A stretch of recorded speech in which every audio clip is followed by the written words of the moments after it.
Welcome, I'm Diebear, and we're starting with the empty tank today. This is a Master Law sector, and it can be a little frustrating with the Overload champions, but we're going to give it a go with kind of a different build this time.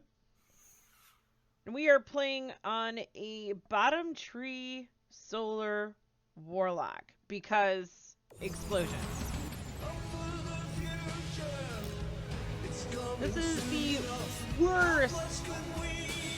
worst champion in the Law sector here with Overload. He is very swirly, and I will say if he gets behind you, jump down. He just did it. Trade places and you should be safe now. Because he seems to like it up here. And you're going to want to do that because he doesn't stun half the time. As you can see, his health is going up a little bit, in spite of overloading him.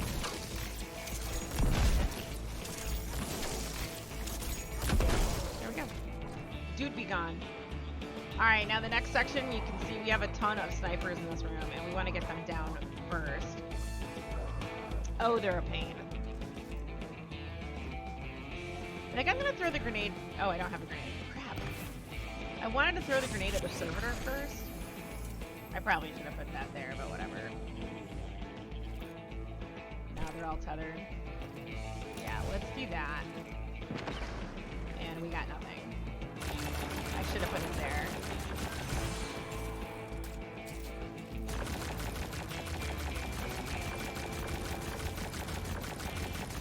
So we have to get Vandals first. Make sure you're strafing.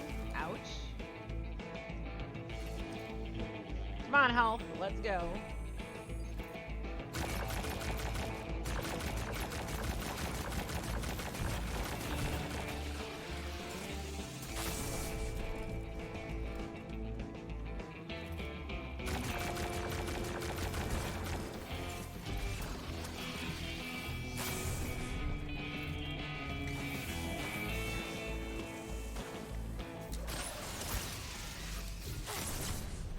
Alright, I just saw another sniper here.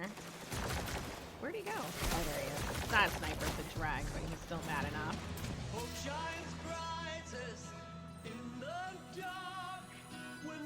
This song used to never play until you interacted.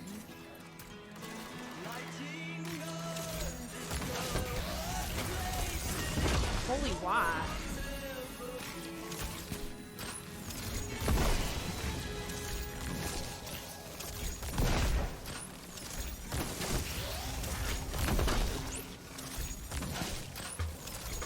I could use heavy on him, but I want to make sure I have heavy for boss room because my boss room experience was a little interesting earlier. Alright, we're going to change positions so we can get a better view of these guys.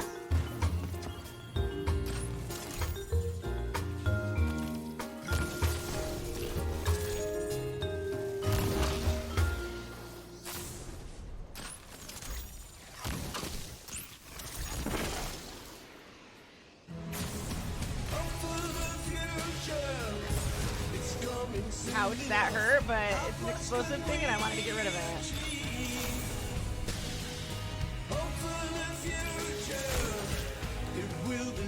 Oh my gosh. Okay, we're going over here.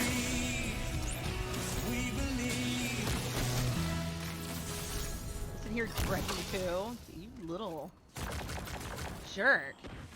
Come on, show yourself.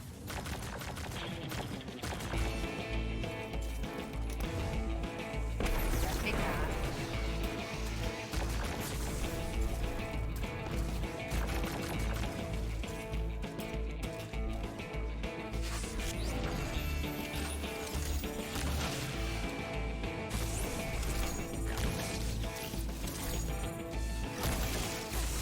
Ah, I can't believe that Drek was not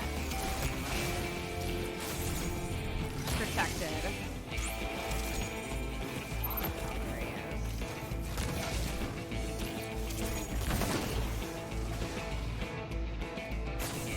So I'm pretty much just picking off snipers and the grenade dudes.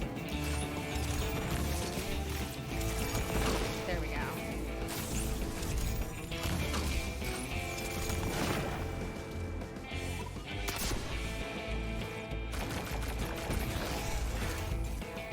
love how that rocket was just useless against him.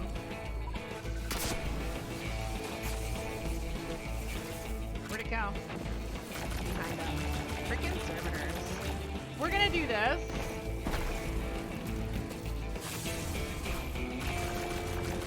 I didn't realize he was, okay.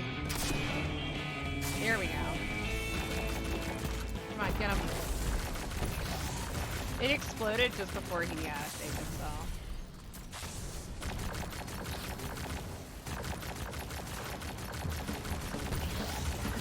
Yeah. And we'll do cleanup.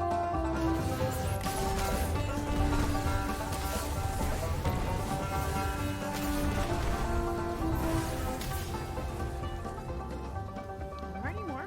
Hello, let me jump. Thanks. Yowza.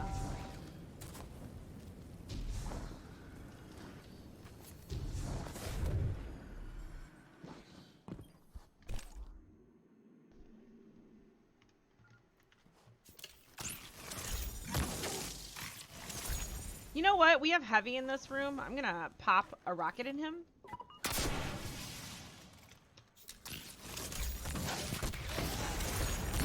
And overload him. Or try to overload him. Really.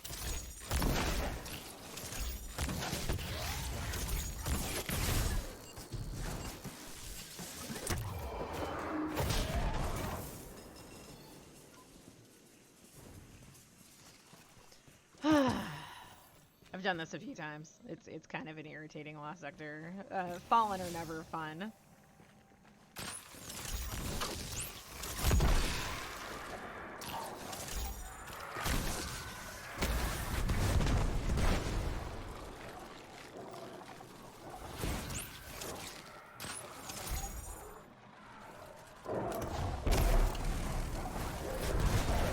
Oh, I didn't realize he was not in the cage. Crazy.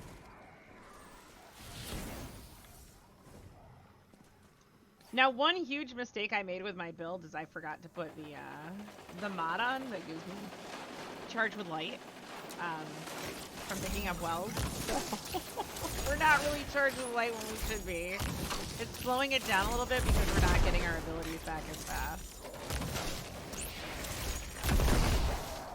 Well, that was easy. We're gonna do this and rocket this guy.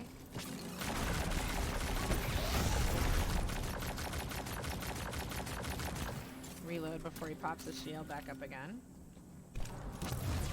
The timing in this game just kills me. There we go. Okay, we're gonna jump up and take safety or cover because they're gonna come out there.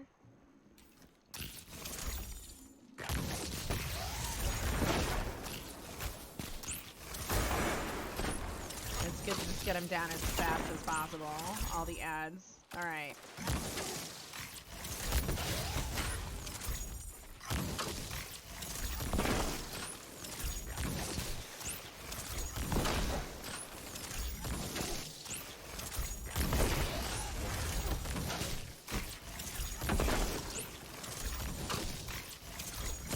There we go. Now they're going to come out that way. And again, we want AoE because... Oops. We also don't want to miss our shot. But they're going to bum rush us.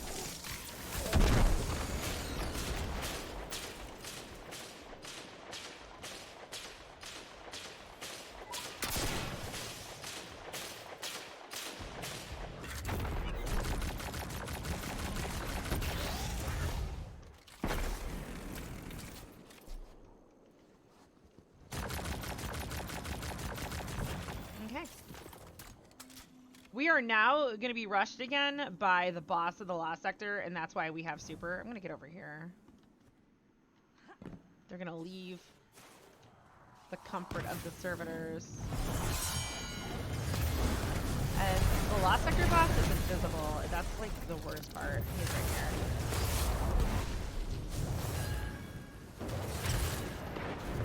There we go. We wanted to make sure we had enough to kill the ads, because once once the ads are tethered, we're kind of screwed.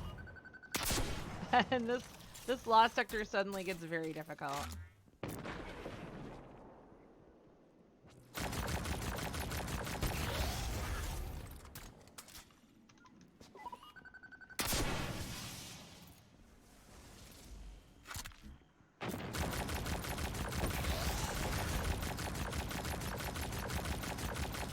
That's one. All right, let's get the last one. Also, if there's ads, I found my rockets don't really track the servitors, which is really irritating. Dude. You're kind of a jerk. Stop it.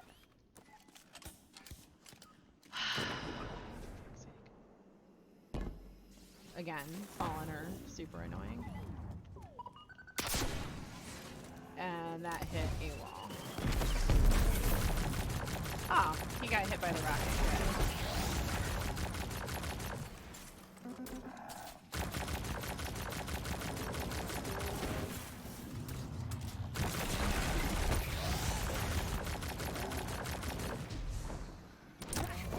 There we go, guys.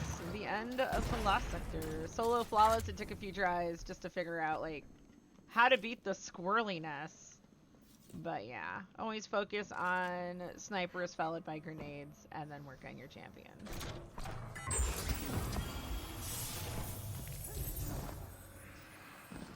So what about my build? Let's check it out. Starting with the subclass, I went with Bottom Tree, Dawn Blade, Attunement of Flame because I like explosions, and I thought the grenades would be helpful for getting extra kills, and I was right. Had I done the grenade properly the first time in the first room, I would have gotten 2 kills right out of the gate with no problem, and it would have been entertaining in the process. Another thing that I really like about this one that I didn't use is if you press X, you slam down on the ground and it heals you a little bit, but again, we didn't do that. That is the Phoenix Dive. Fated for the Flame, Daybreak projectiles seek targets as they travel and upon impact launch a streak of deadly flames. Yes, yes, yes. The tracking is amazing on this thing. Igniting Touch, we did use this. Strike a combatant with his melee ability to burn them. Defeating burned combatants causes them to explode. Now, this is what's cool. So if I melee something and they die, they explode and it causes a chain reaction, kind of like Sunshot. Nothing else does that. It's amazing. If they don't die and I shoot them while they're burning, they explode and they cause a chain reaction, kind of like Sunshot. It's amazing. It's so much fun, and it's really entertaining in PvP if you can actually get the kill off. Everlasting Fire, killing an enemy with Daybreak extends its duration. We really benefited from that in the final boss room because we were able to get all of the ads down that rushed us. And then we turned our attention towards the final servitors on the stage and got all of those ads down. And guys, if you really want that boss room to be easy, you need to get those ads down before those 2 servitors tether. And that's exactly what we did. I'm a huge fan of just balls of solar grenades. They're amazing. And of course, Healing Rift. So Dawn Chorus is our exotic for this build. Your Daybreak projectiles cause targets to burn on contact and deal more damage to them. This really is completely an excellent match for the subclass that we're using, especially since burning is really a huge part of it.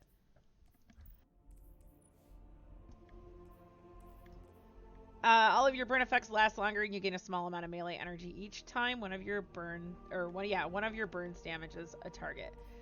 We went with a pretty traditional setup here on the solar helmet. We go with this on almost all of our builds. Firepower for extra grenades. Now you have to be charged with light, and we kind of messed that part up on this build for this particular lost sector. Ashes to assets, hands-on, and well, you guys don't need to worry about the resilience mods. Those mods in the first column on your armor, it really depends on what you're doing here. And I'm not going to talk about this. We've talked about this in so many videos, but this is one of my secondary builds, so I don't have these exactly how I'd like them. Like, I don't like having a 9 or a 7. I prefer low numbers, like 72s, because that's 9 wasted points. But like I said, this is a secondary build with shared armor pieces with another armor set that's a primary build, so I'm not going to perfect this one. And this is good enough. I have 70 recov and 70 resilience. I do highly recommend 70 resilience. That'll keep you from getting one shot.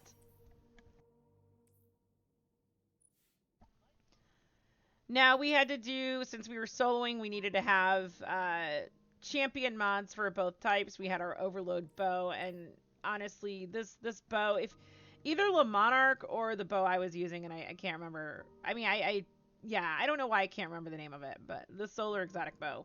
Those are the two best bows for stunning champions. And then I had to use an anti-barrier auto rifle. Now, quick note, I don't really care what weapons you use, but I chose to go with false promises because that thing has insane range. At least my false promises does. And you can click on the link in the video, or yeah, in the description below to actually see what my god roll false promises is. I highly recommend it. It's really good for endgame content. And then, of course, taking charge. This is where I messed up. With this particular build, I was making wells instead of getting orbs of power. I couldn't really go get my orbs of power because I was shooting things at a distance, but a lot of my wells were right next to me because I was doing a lot of melee things. And so I recommend going with elemental charge, and this will give you 2 stacks of charge with light. So this is ideally what I would have been using. It would have played a little bit differently had I used it, but fortunately I had a strat in there that worked for me. Heavy-handed, this is what I was using for getting my well, I would have gotten my melee back really fast if I were charged with light. If you don't have this, go with sniper damage resistance. You can double up on this. There wasn't anything really that was AoE. The servitors, but they weren't really that bad. I would do double sniper resistance. I don't have enough slots, so I chose to just go with heavy-handed, which totally didn't get used because of my oversight. Now, what I went with on this was the explosive well maker. I might have to get some boots just for this particular build. This is shared with my Stormcaller, so I don't normally have this on here. I normally would use either Elemental Ordnance or the melee one, wherever it is. I don't know. But I decided to try this because it was just like any explosion. I'm using a solar bow that explodes things. Of course I was going to do this. And imagine how good this would be with Sunshot. So I went with Explosive Well Maker to get those wells. I always have healing mods on. So picking up Orbs of Power give me health. This gives you back like half of your health. It's amazing. And then this one reduces my grenade cooldown because I do technically do grenade builds. And then finally on the bonds, Double Bomber gives me grenade energy back. I get like 40% back nowadays. This has been seriously nerfed. But yeah, I get about 40% back, I think, when I put my well down. And it's really hard for me to play without these because it is a noticeable difference. It makes a huge difference. I would prefer to do 5. I'd prefer to do the 5 point mod here to get 4 stacks of charge with light, but again, it didn't really matter because of my oversight here. But yeah, if you can get max stacks, this is ideal. This will give you 2. And then honestly, I could have taken this off and put the supercharged on. Yeah, right here. I wasn't using this because I wasn't playing with other people, but yeah, obviously I've been doing a lot of ratings, so on GMs. And there you have it, guys. That's my build for this Lost Sector. If you'd like to support this channel, liking and commenting on the videos tells YouTube to share these videos with others who may find them useful. If you'd like to provide monetary support to help keep this channel up and running, visit my locals and subscribe star communities.